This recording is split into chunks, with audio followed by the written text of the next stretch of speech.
السلام عليكم ورحمه الله تعالى وبركاته. كي دايرين؟ لاباس عليكم؟ كنتمنى ان شاء الله يلقاكم هذا الفيديو في احسن الاحوال. مرحبا بكم معايا في فيديو جديد واقتراحات جديده. اليوم ان شاء الله نقترح عليكم جوج اقتراحات. عصير اقتصادي وكيجي لذيذ بزاف بواحد المكونات اللي بسيطه، وكيجي تبارك الله كميه اللي لا باس بها، وكيجي لذيذ بزاف. وكذلك طاجين بالسردين اولا بالشطون كيجي لذيذ وكيوجد في واحد الوقت اللي قصير بزاف. كنتمنى ان شاء الله الاقتراحات ديال اليوم يعجبوكم. وندوزو لاول حاجه للطاجين، وما تنساونيش من لايك ديالكم ومتابعه. انا اول حاجه كنجيب الطاجين كنحك فيه جوج ديال المطيشات، كندير فيه شويه ديال الكمون، شويه ديال الابزار، شويه ديال التحميره، وغندير معلقه صغيره ديال المركز ديال الطماطم، وغندير تقريبا نص معلقه صغيره ديال الملح. صافي وكنخلط الكل مزيان على هذه الطريقه. وغندير واحد وريقه ديال سيدنا موسى الا كانت يعني متوفره، ما كانش متوفره يمكن لكم تستغناو عليها. صافي من بعد كندوز كنغسلو حتى 3 حبات البطاطا، كنقيهم وكنقطعهم دوائر وكنستفهم فوق الصلصه ديالنا ديال الطماطم، يعني بلا ما كطيب ما والو، هي مازال هكاك. صافي كنستفهم كما كتشوفوا على حسب القياس ديال الطاجين ديالكم، نتوما واش كبير ولا صغير. المهم درت انا 3 متوسطين، استفتهم خليتهم جانبا. دوزت نحضر شرموله اللي غنحتاج له. عندي القزبر، عندي الثومه، شويه ديال التحميره، شويه ديال الكمون، وعصير ديال نص حامضه، وربع كاس ديال الماء. الملح ما درتوش لان الثومه دقيتها بالملح، انا درت الملح في الثومه ملي كنت كندقها. صافي خلطت شرموله مزيان، وكنجيب السردين ديالي وكنبقى ندير له نعمرو بشرموله على هذه الطريقه هذه. صافي وكنستفو السردين ديالنا من فوق بطاطا على هذا الشكل هذا. كنحاول نديروه بشكل اللي كيكون دائري.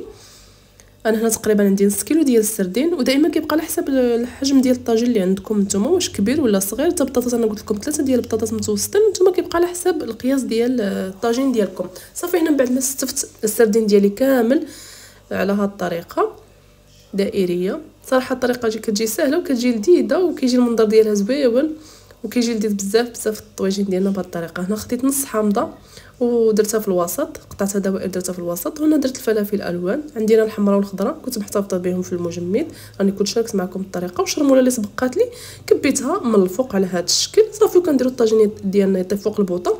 النار اللي كتكون مهيله بزاف كتخليو على نار مهيله، خليوه يطيب على خاطرو. صافي انا غطيته خليته يطيب. كما كتشوفوا ما كنديروش الماء لان المطيشه كتطلق الماء. فلفله كانت هي عندي في المجمد هي طلقات الماء. مهم تدخلوا الطياب مزيان. عاد درت له واحد الخويط ديال الزيت الزيتون وخليته حتى نشف تماما، تبقات فيه غير داك الزويته كما كتشوفوا على هذه الطريقه. راه كيجي تبارك الله ما شاء الله لذيذ بزاف. كما قلت لكم يخليوه يطيب على خاطرو. النار اللي كتكون مهيله راه كيجي شهوه منه رائع. حنا غادي نتذوق معاكم باش تشوفوا كيجي داير داك الحوت ديالنا طايب، البطاطا ديالنا طايبه، راه مازال سخون، كيجي كيشهي. كتبنا ان شاء الله يعجبكم. وندوزو الوصفه بسم الله على بركه الله. هنا اول حاجه عندي جزره كانت كبيره كديروا وحده، كانوا صغار كديروا جوج. من طبيعه الحال غسلتهم نقيتهم ودرتهم في الكاسرونه وقطعتهم على جوج كما وريتكم. القلب كنخليه انا ما كنحيدوش، لا كان خضر كنحيدو، اما لا كان هكا صفر كنخليه. ضفت لهم نص سيترو ديال الماء وضفتهم فوق البوطه حتى يتسلقوا.